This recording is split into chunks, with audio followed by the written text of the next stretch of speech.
So here we are, 2022. We're talking about virtual reality. And, the last major telecom act was 1996. Yeah. And so, my point being here is that it's going to take a while for lawmakers to understand what the metaverse and virtual reality really is. And it's probably going to take a while to develop a consensus on how much or what regulations to impose here. But yeah, it's going to be a challenge. I think it just adds fuel to the whole debate that's going on now. There is a tension on both sides of the aisle for the Section 230 type of issue, and also getting back to your size question. You have pending antitrust suits now with Google and Facebook. So all this is swirling around, and I think just the virtual reality aspect just adds to it.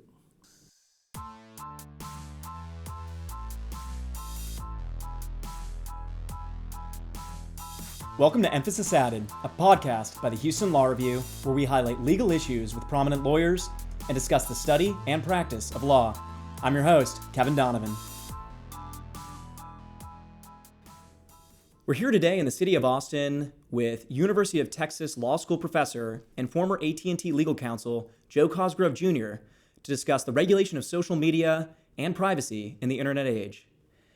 Professor Cosgrove, you have over 35 years of legislative, regulatory, and legal experience, and you've founded two practices, the JEC Legislative and Regulatory Consulting LLC and the Joe Cosgrove Law Firm PLLC, and also written several papers on internet law topics like net neutrality and Section 203. So really happy to have you on the show for this topic, and welcome. Well, great to be here. Thanks for making the trip to Austin, and welcome to the University of Texas.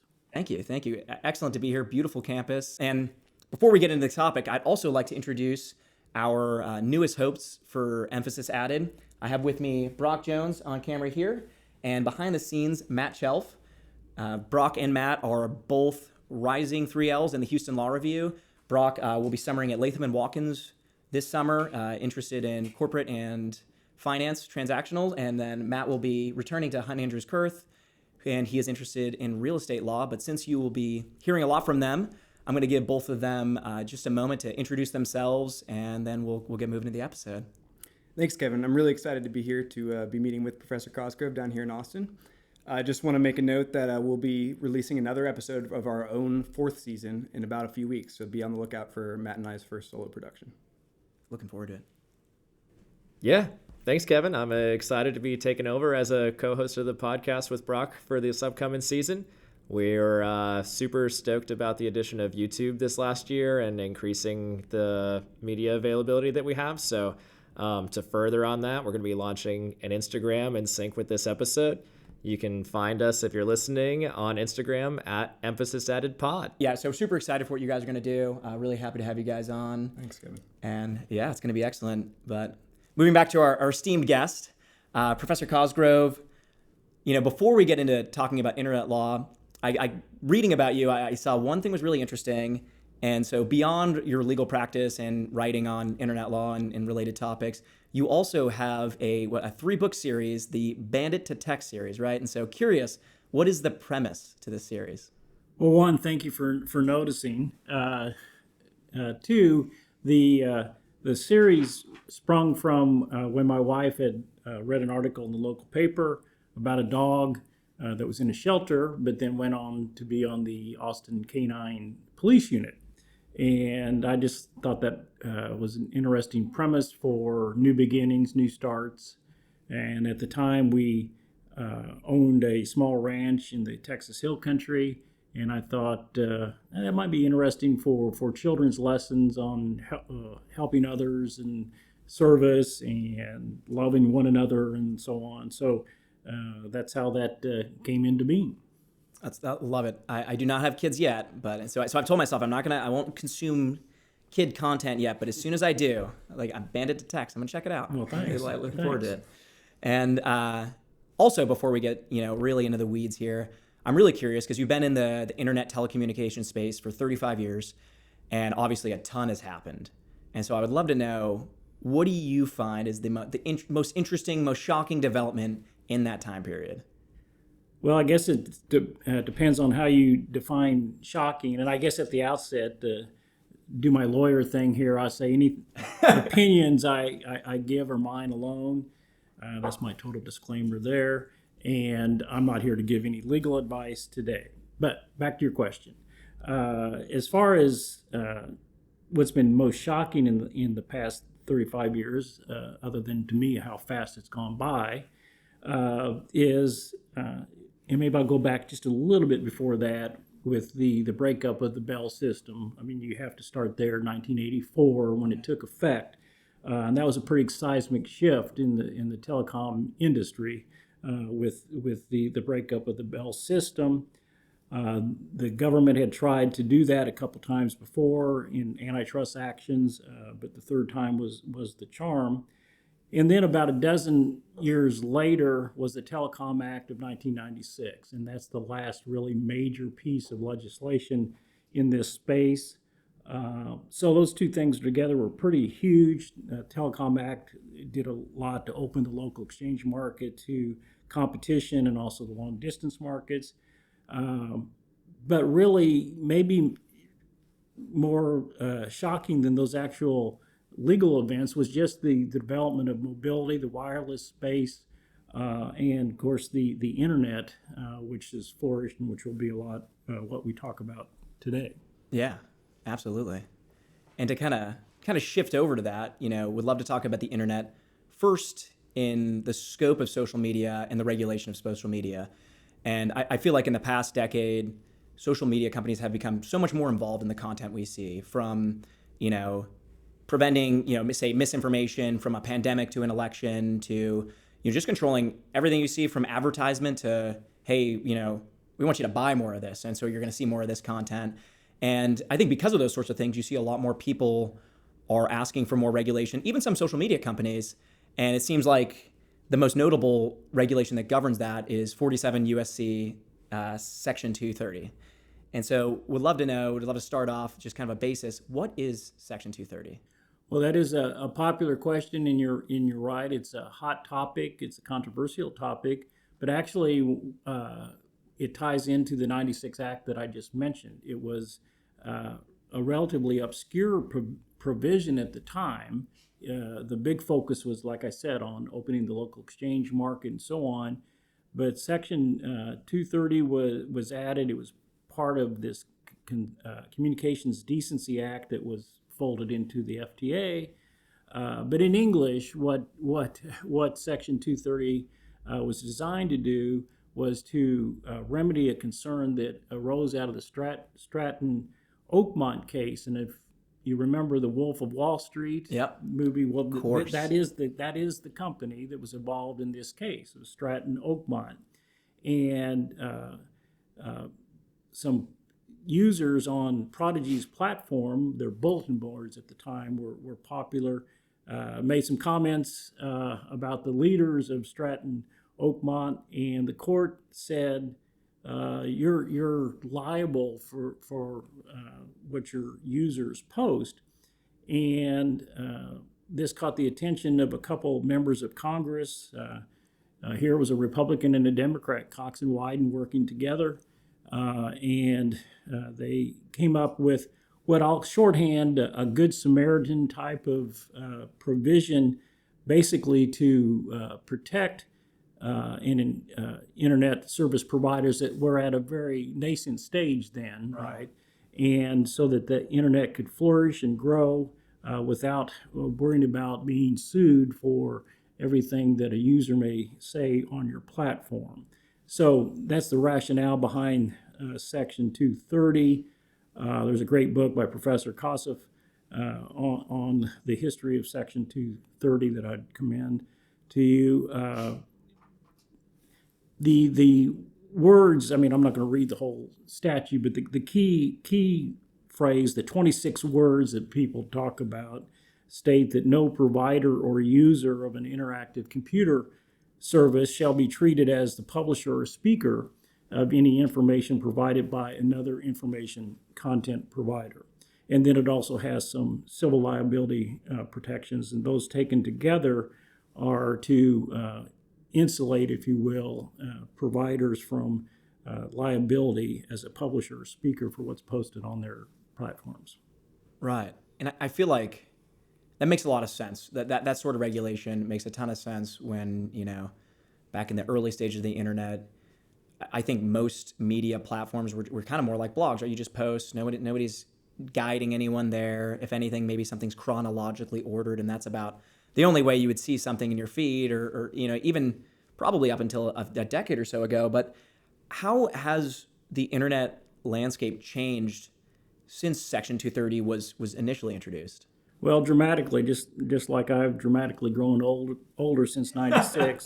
The internet is really it leapfrogged all expectations. The internet is found in every aspect of our life, like you're indicating: shopping, banking, entertainment, travel, home management things, and Ring cameras, and just everything. DoorDash, having your food delivered now. All these transactions in our life are centered around being connected to the internet, and it's really remarkable to see how it has grown. I mean, Facebook and Google and Twitter and all those big, huge platforms are really relatively new companies, and starting around 2007 or whatnot, and now Facebook,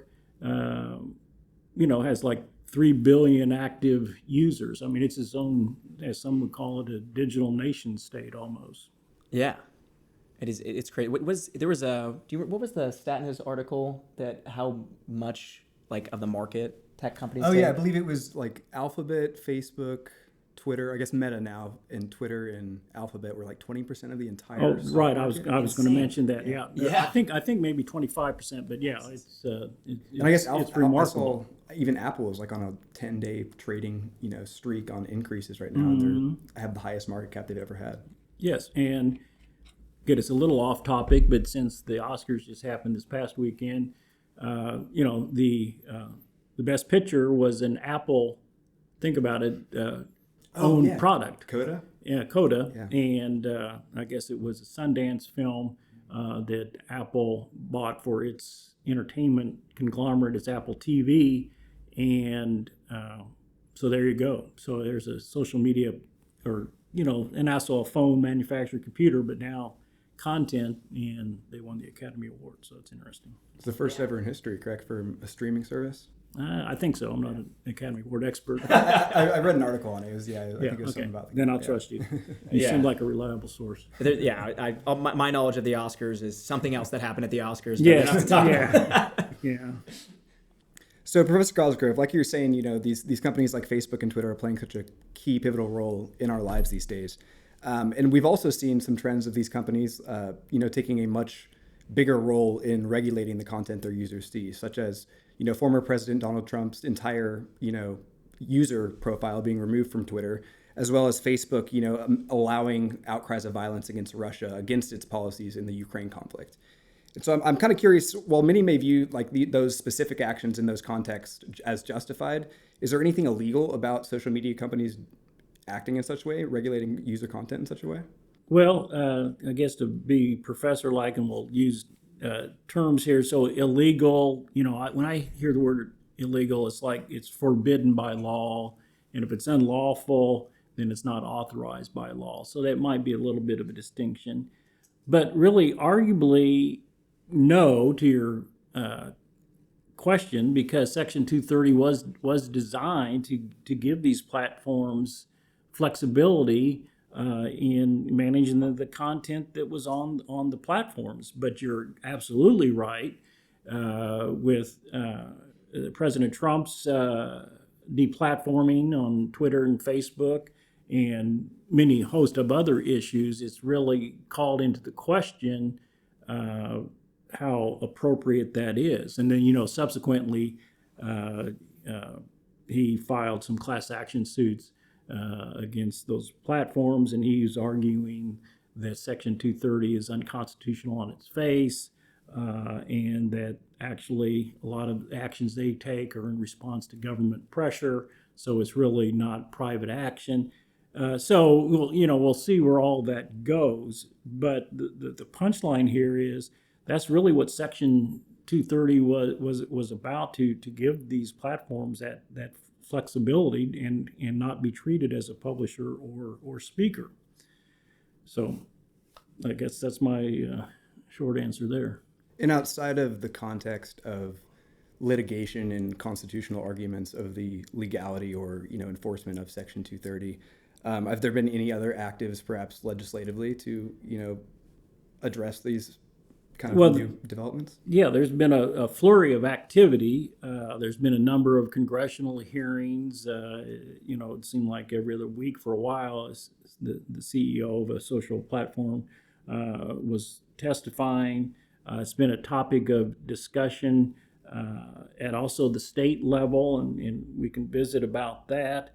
And there have been a variety of suggestions whether to just repeal it in its entirety. During the presidential campaign, President Biden, then candidate Biden, suggested that to the New York Times, for example, in an editorial board review. There's been suggestions on greater transparency in their moderation or content procedures, more appeal process, or identifying certain language that should be able to be prohibited. And so there's been just a variety of suggestions, including in imposing like a duty of care or treating these platforms like a common carrier. And, traditionally, of course, information service providers are not treated as common carriers. Telecommunications companies, like what we think of the AT&T or Verizon, are common carriers, and we just think of them as transporting the data without getting into what the content is. I mean, if AT&T monitored your phone calls and edited your phone calls, people would freak, right? So, yeah. to use a legal term, and so, but that's what's bubbling up with the platforms on how they've grown so strong and powerful is whether maybe they should be treated more like a common carrier, to have some sort of non-discrimination obligation to carry content. But so I'll stop there. Or are they a hybrid, as some have suggested, really kind of both a platform and a carrier or conduit? So Right. Well, isn't part of the reason that Section 230 grants immunity to these internet media companies because, it's not their words, it's somebody else's words. And so, we don't want to hold them liable. But, I wonder, like, where does a company cross that threshold between being just a place, like a platform to post something on? I mean, what level of maybe content moderation and control kind of pushes them over that threshold where now they're actually, maybe would be considered the publisher of that information? great question, as all the questions have been so far. Traditionally, again, we come from the world of telcos just carry the information or complete the voice call, and the 230 immunity, and I'll use that term immunity because courts do, but when I read you the 26 words, you didn't hear the word immunity. Right, yeah. It's not in there. So your question is, when can a platform go too far and become an information content provider? Right. And there's been a couple cases that I guess would fit here to mention. One is from the Ninth Circuit. It was a 2008 case, Fair Housing Council versus Roommates, and there it was a platform or website that when you wanted to find a roommate. You completed a questionnaire, and the website designed the questionnaire, and it had questions about sexual preferences and so on that somebody could fill out.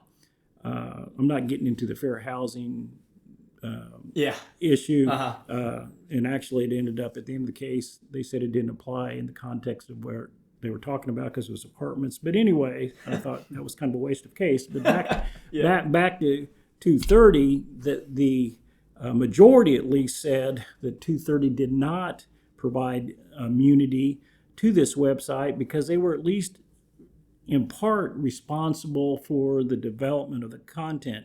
And really all they did there was come up with some questions for the questionnaire. So, is that enough? Well, the majority thought in that case they did. The dissent said, boy, you're going to chill speech with that kind of standard. So that was the caveat there. Then there's another case, the Lead Click Media case. It was an FTC case and had to do with weight loss products and probably a notorious area for deceptive advertising. But at any rate, the Lead Click, they couldn't take advantage of the Section 230 according to the court because they were too intertwined with arranging for these kind of fake news stories and so on. So they had crossed the line of not really relying on third parties as much for the information. So long story short, I think it would be a question of fact. I don't know if there's a bright line there, but of where going over and kind of co-authoring or whatnot, obviously that would be an easy case if Twitter started rewriting people's tweets, or editing or whatnot. That might be a bridge too far. But I think the short answer would be probably a question of fact if they're an information content provider. Sure, yeah. So yet to be seen that, just controlling everything you see on your feed, not going to cut it just yet, right? Yeah.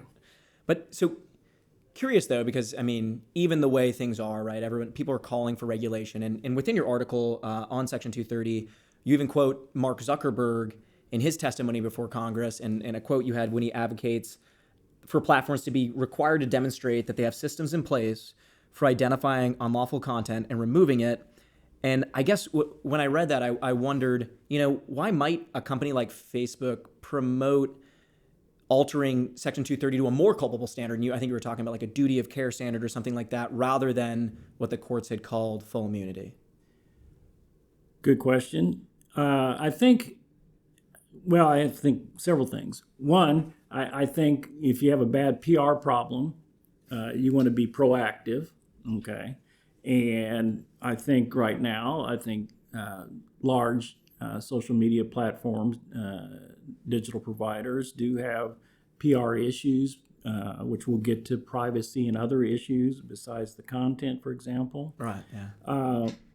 And of course, the devil's in the details on how much culpability standard Zuckerberg and Facebook would or Meta would be willing to live by.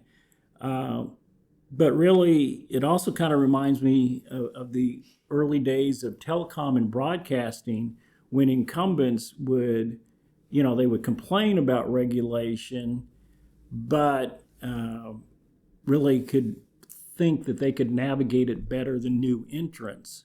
And they knew the game, and so coming out on front, helps steering it. And if you think you're going to have something that's going to regulate you or impact your business, you might as well be proactive too and try to kind of help steer or guide the result.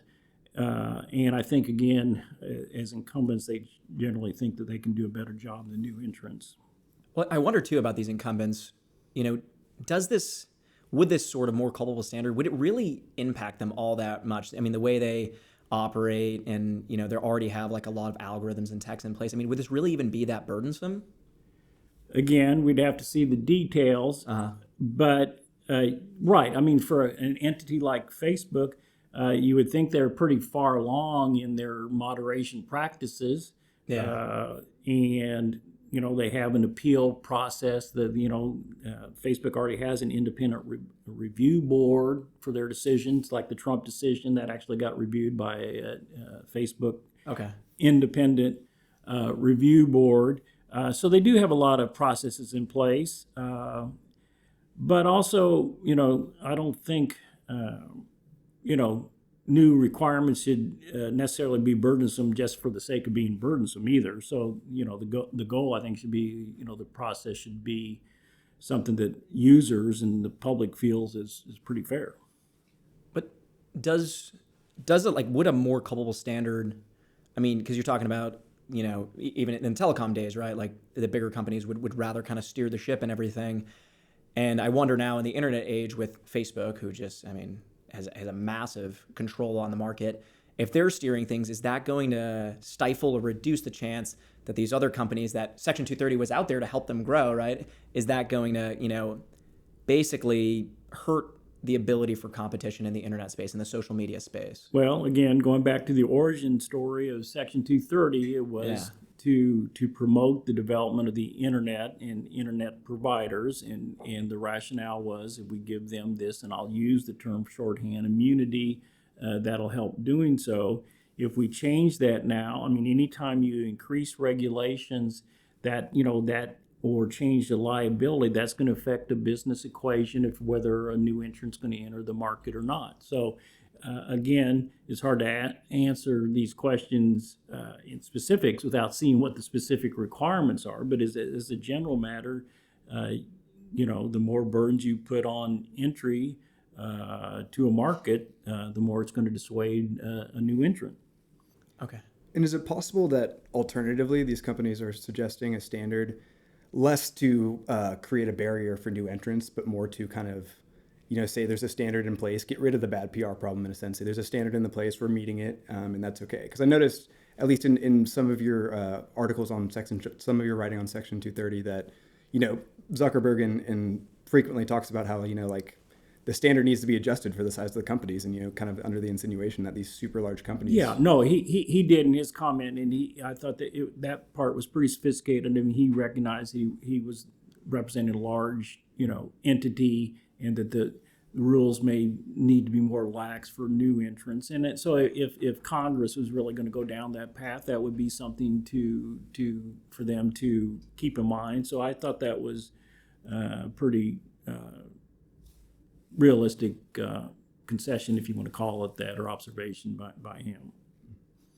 It's so kind of switching, switching topics in a sense. Over the past 20 years, as we've kind of talked about, kind of with the entire past 20 years, I've really seen the entire internet age come to, modern society and kind of envelop every aspect of our lives. And with that, we've kind of gotten to a point where all of the information that we personally have can be accessed by a single device, usually our telephones. And the collection utilization of not only user data that is stored on those phones, but also user data generated by using phones and using the apps on those phones is highly monetized by big tech companies and these social media companies.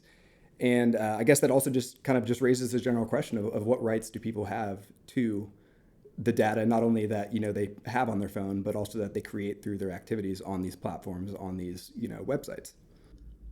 Well, one off-the-cuff reaction is that right on social media platforms, basically, and you've heard this before, we are the customer, you are the customer, and that's why you can access something quote unquote for free because your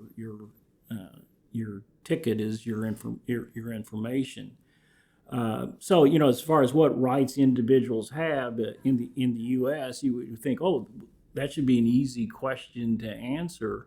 But really, it's not, because our privacy approach to date has not been to have one national law of privacy rights. And of course, privacy is not spelled out in the Constitution.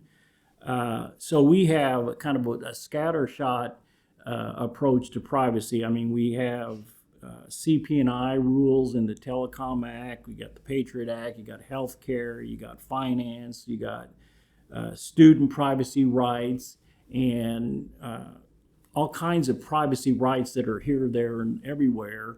and then they're enforced by a variety of players as well, including self-regulation sometimes by the industry, but federal, state attorney generals, the FTC, the FCC. So, it's really hard to summarize what people's rights are because you have to go to those different laws. I think it's safe to say, and it was expressed years ago in a hearing, that most Americans, I think, probably favor a presumption of privacy when they're online, that they would favor that, and they want to be able to control the pieces of information about them. If you ask, that's what they would like to do. You contrast the U.S. approach to Europe and the General Data Protection Regulation, GDPR, always hard to say, that took effect in 2018. And there it's more expressed about, customers or users have a right to know what the company's information is that they have on them. They have a right to object to it, to and take their data from one platform to another, kind of like number portability, but it's their data portability. And they even have a right to be forgotten, is what it's called, shorthand, or right to erasure. And they've actually had that for a while. So wait, you have the ability to, like, your data is like your own currency, and you're like, oh, you know what, I don't want to put it on Facebook anymore. Like, I'm going to take it to LinkedIn. Right. Wow. Right. Nice. Right. There's a lot of data out there. So. Exactly. Now, that said, so California has been very aggressive in the area of privacy and really started to mirror and take some of those ideas from Europe, is what I talked about. So they've had a series of laws. I mean, they started as early as 2003, but then 2018 is when they had their California Consumer Privacy Act passed, and it's going to become fully operational here in January of 23. But it has different rights that it sets out for them, like the right to know your personal information, and again, it's pretty similar to the European law, and what's being collected on you, and you have a right to opt out of the sale of your personal information.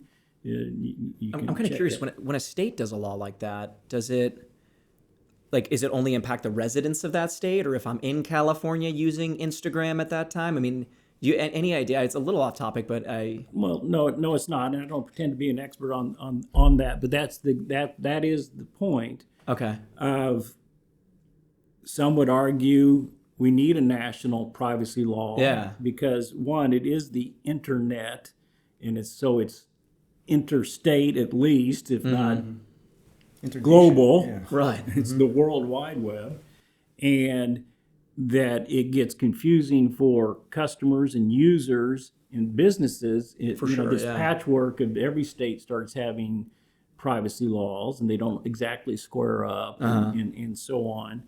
But basically, it's focused on California residents. Okay. Right. Yeah. And businesses that are doing business in California are impacted. Since this isn't legal advice, if you're worried about privacy, change your Facebook profile to California. But and then just while we're on California, because it's topical and current, that just a couple of weeks ago, the California Attorney General issued an opinion to expand a little bit on what the rights are in California in terms of privacy.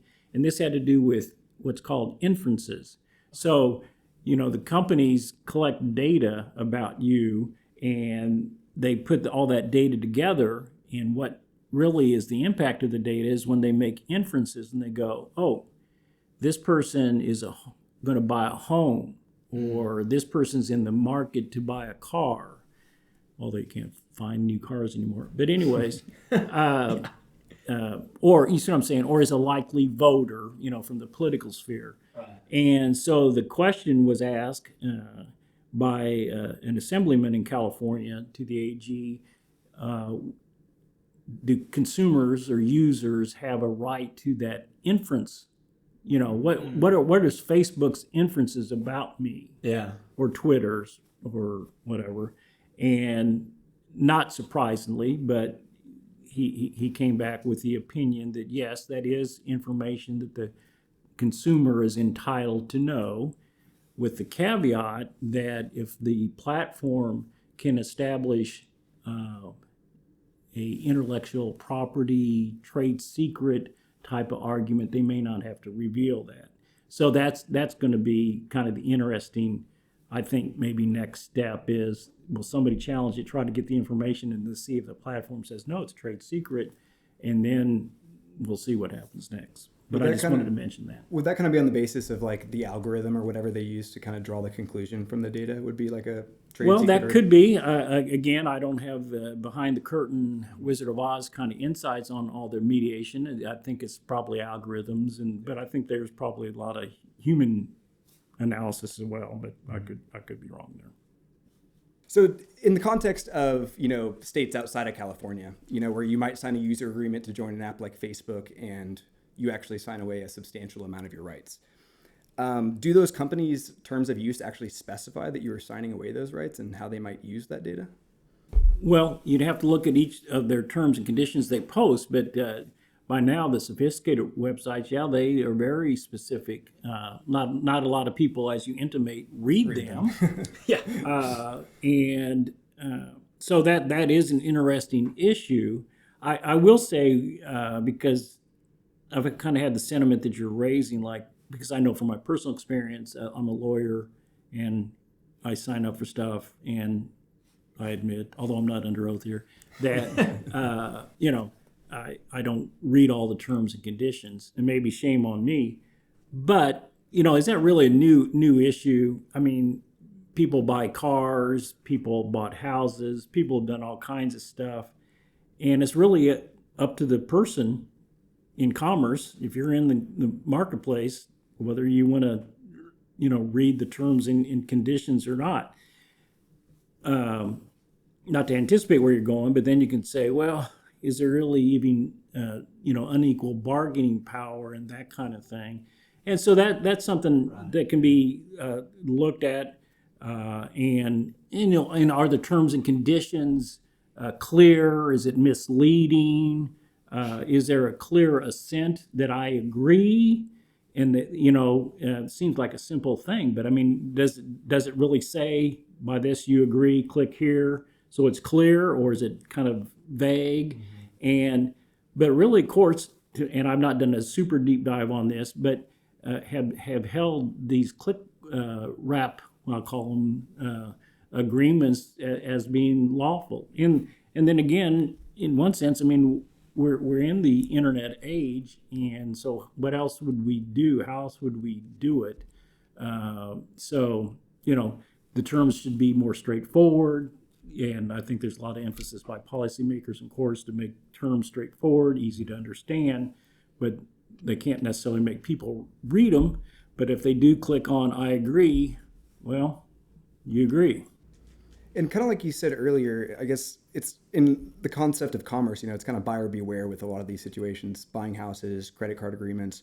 But something you said earlier, it's kind of like, the social media company, they're almost taking your data, you're almost giving them, a product that they're using. Mm-hmm, so does that kind of throw a wrench in the kind of bargaining power equation?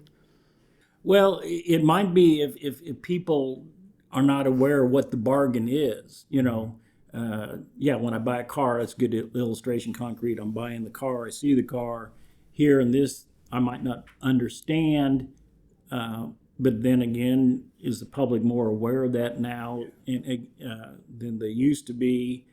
And frankly, a lot of people just don't care, right? They just don't. I mean, they want to use the service. They want to be on Facebook, and they want to tweet out the latest pictures of or soccer game or whatever. It would be a question of fact and in terms of bargaining power and informed consent. And so you'd have to look at the actual terms of that they outline in their terms and conditions. Well, I wonder, sure, a lot of people don't care now because, whatever I do on Facebook or Instagram, it's not so extensive, but I feel like AI is just getting so much more complex. Its ability to collect data on us is so much crazier. And I mean, now you hear about the metaverse, which is this place, this universe where I would imagine they could gather data on everything you're doing, right? How you move through this space, what not what you're thinking, but it's almost like what feels you're looking like at, maybe. Yeah, what you're looking at. It's just it feels so much more intrusive, or like AI and data collection is going to become so much more intrusive. And so I wonder, what are some ways that like legislators might address this further or increased ability to collect in the future? Well, I think you are right that with the metaverse and virtual reality, that's got to be based on something. It's going to be based on a lot of it's going to be based on information. And again, I think people's how they value their privacy in relation to the virtual reality product is going to come into play in terms of if there's a lot of complaints that attracts attention of lawmakers, that they may focus on it. It's a very complex area that lawmakers are going to have to become informed on before they can start passing laws. They have to understand it. And as we've seen with the law. In this space, or many laws, technology outpaces the law quite a bit generally. And so here we are, 2022, we're talking about virtual reality. And, the last major telecom act was 1996.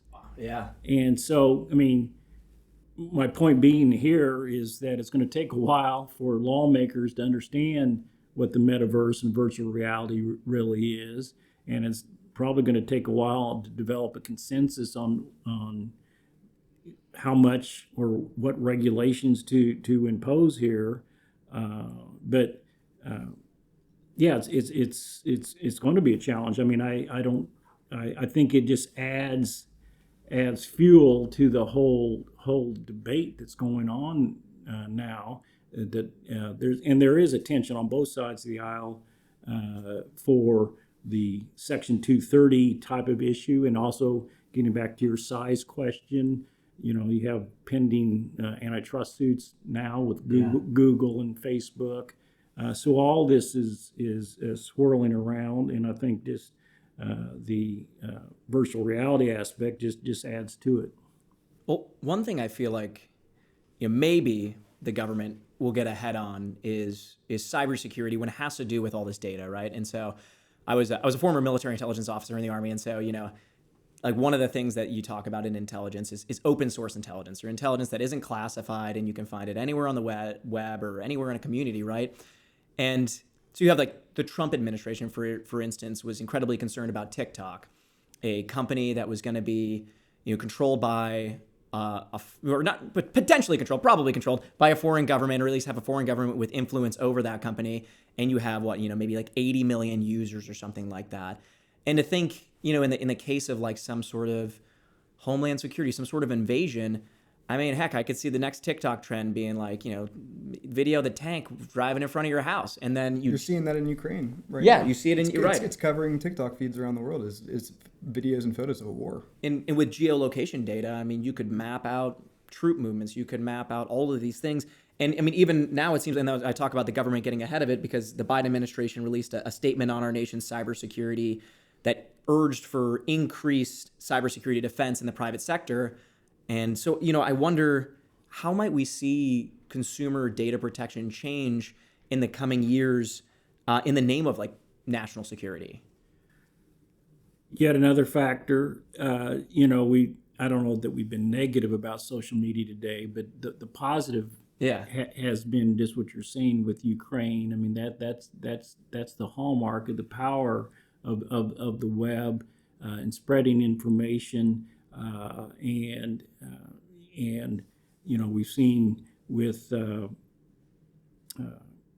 Elon Musk and Starlink, and how that's helped in Ukraine, and I know we'll maybe come back to it.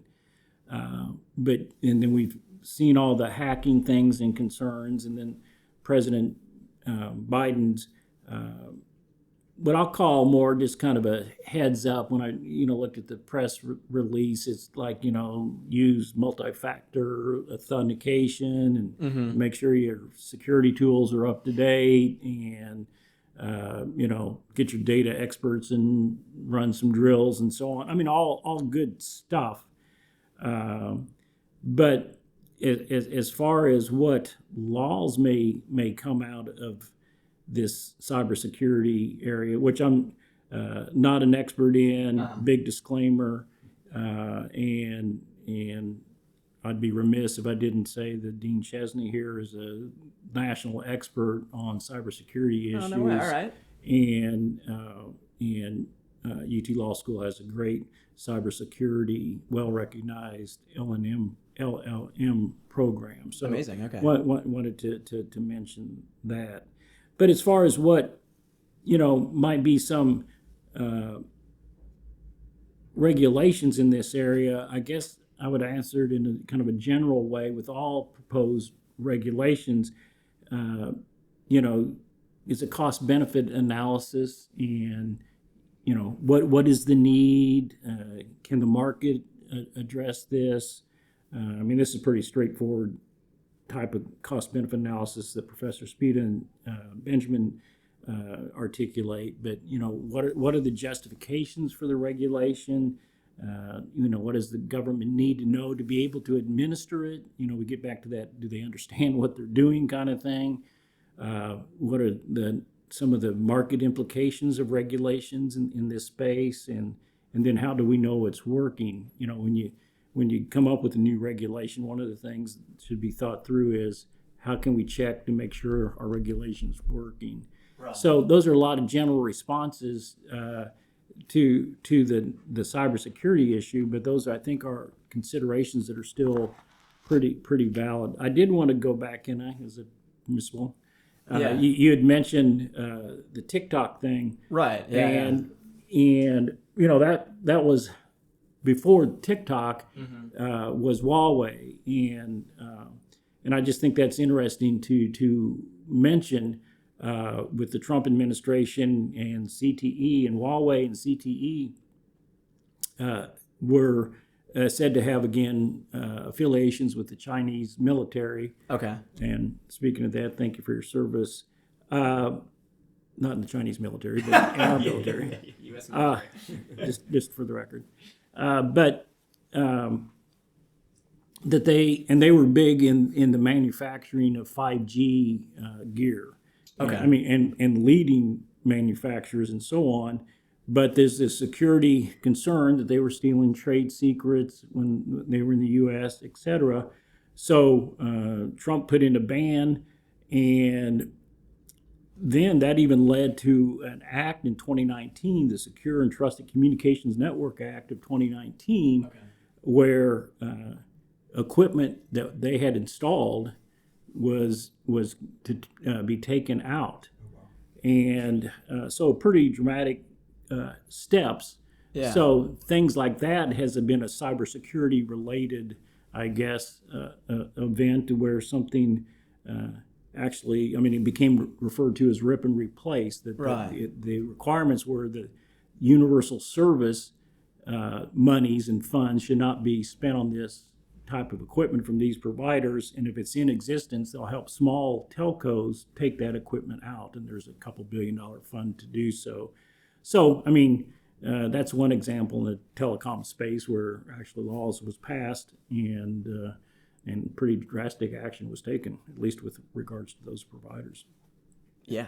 That is really quite substantial. I mean, that sounds like something you hear about like Russia doing when they're banning Instagram and Facebook, but that was over here. Yeah, I mean, I wonder more and more, what kind of rights do these companies have? Because, I mean, yeah, I think maybe our country's fortunate that some of these really, really big social media companies come from the U.S., and so we don't have as many security concerns. But as, other companies are going to continue to gain more and more ability to gain data, think about like even a European, I mean, I know we're allies with the Europeans, but like a European metaverse or, a Middle Eastern metaverse or something like that now U.S. subscribers are giving tons of data through.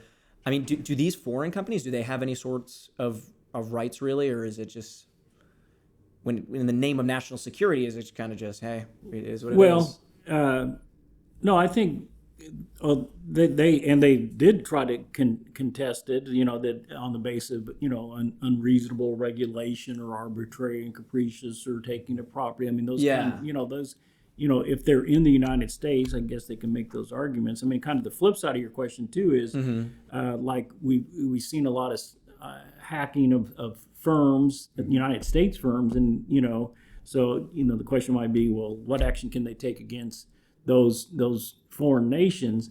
And that's hard because typically foreign nations have different kinds of immunities, but there is a Foreign Sovereign Immunities Act that if a foreign nation is actually doing some sort of business in the United States or some sort of commercial activity, or if they're a state sponsor of terror and actually, do something pretty drastic, it's usually in the context of property damage or actual physical injury that there's this exception for companies to try to argue. But when they have hacking type of incidents, they may try to rely on this particular act. But it's tough sledding to sue a foreign nation and vice versa. Interesting. Definitely.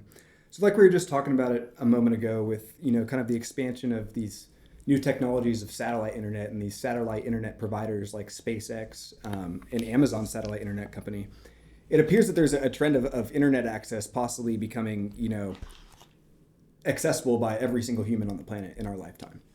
And kind of with that trend, is there going to be some heightened level of regulation necessary to regulate these companies providing that service to make sure they don't trample these internet access to all individuals?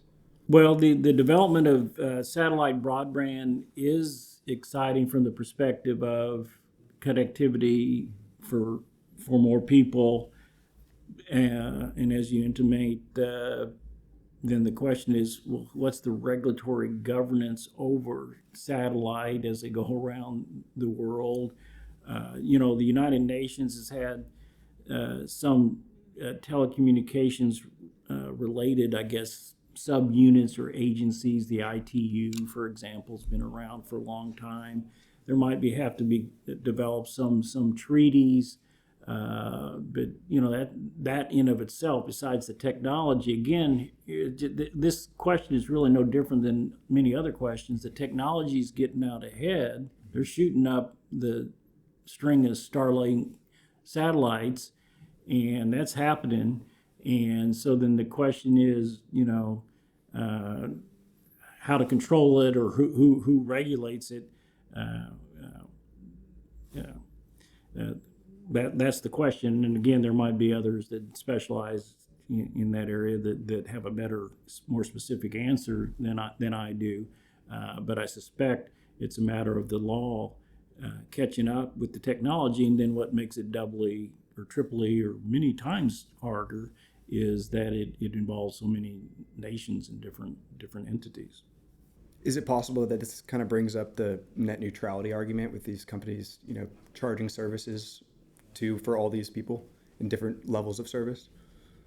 Is there that concern at all? Well, I hadn't thought of the broadband satellite providers and net neutrality together. Net neutrality is generally, at least in its original form, was the telcos, the wireline providers, the cable companies viewed as the gatekeepers, and that they were going to shut off access to certain content or slow it down or whatnot. I guess that same issue could come up if we started seeing broadband providers doing that kind of content, slowing down or blocking. But I haven't really heard that to be an issue with satellite broadband at this point. Well, it's been incredibly interesting talking to you. I have two closing questions. The first one is, where can people go to find more from you, from Professor Joe Cosgrove Jr.? Well, I am on LinkedIn, Okay. and a couple articles you mentioned. You can just go to the UT Law website and Okay. get access to the papers. I have a paper on Section 230 and one on net neutrality that we just Awesome. uh, And we'll spoke. put links to those in the show notes for sure. Yeah. Yeah, and another would be harder access. I've done an article on small cells that got published in a textbook in Brazil, but that's too hard to get to. So I'll just go with those two. And I'm also on Twitter. Okay. Good deal. Perfect. And I guess as our final closing question, we've talked about how internet will soon, perhaps become accessible to people in, remote locations like New Hampshire, for all over the world, right? And so, I wonder, this question's come up before in another context, and I'm just kind of curious, very, very broadly. I mean, do you think that access to the internet will ever become a fundamental human right in our lifetimes, or perhaps ever? Interesting question. Before I answer that question, do people have a fundamental human right to food, to shelter, to health care, to peace? And obviously the internet has a role in all of those areas I just mentioned. In telecom space, the traditional telephone space, it started out with Theodore Vail came up with the universal service policy platform, in part to promote the Bell system, but the idea was, and the selling point to decision makers and policymakers at the time was, we're going to make telephone service universal. Everybody's going to have access to the telephone. When Alexander Graham Bell invented the phone and just barely beat out Elijah Gray, but anyway, that's another story. He said there's going to be a telephone in every house, and people just laughed and said, no, that's not. It's a luxury, right? Yeah. And it's not going to happen. Theodore Vail and the Bell system took it to the next level, and then other entrants and so on. And so, that became a universal service. Right. And then more recently, the question was broadband service, should that be included in the universal service definition? I think most policymakers now agree. Now, as far as a fundamental right, I guess it's who decides those fundamental rights. It seems really important to, as we've said, for all the reasons we said, banking, travel, whatever, your education, healthcare. Now we see doctors by Zoom. Yeah. So it's important. So is it a fundamental right? Again, that's hard to answer. It's certainly important. It's then who defines that fundamental right, and then whose responsibility it is to make that happen. Right. So if it is a fundamental right, then is that the government's responsibility? Is that industry's, government and industry? So, I wouldn't be shocked, but we have so many other issues. And then what complicates your question a little bit, I think about what Sir Tim Berners-Lee, he was one of the founders of the World Wide Web, and he talked about some of the things that are facing the internet today. We've seen that in terms of all the malicious activity, the threats, the clickbait ads, the divisions between people, the lack of privacy, threats, and so on. So that dysfunction kind of complicates your question as well. Wouldn't be opposed to it, but I wouldn't be opposed to a lot of other fundamental rights as well. So. Well, that's an incredibly great answer, and it's been great having you on the show. It's a super interesting topic and a super interesting guest. So thank you so much for being here, Professor Cosgrove. Well, thank you. And one final comment: hook 'em horns. Got to throw up a gig 'em in response. Right. Okay. and also before we sign off, since this is my last episode, thank you all for watching. Thank you for those who moved to YouTube, subscribed. It's been a great season, and I'm really looking forward to what Matt and Brock are gonna do with this show, what they're gonna take over. And for any of our listeners in New Hampshire, that was a joke. I used to go to New Hampshire a lot, and I just never had great internet. So that's that's it. Thank you again for being on the show, Professor Thank you. Cosgrove. Appreciate it. And Kevin Donovan signing off.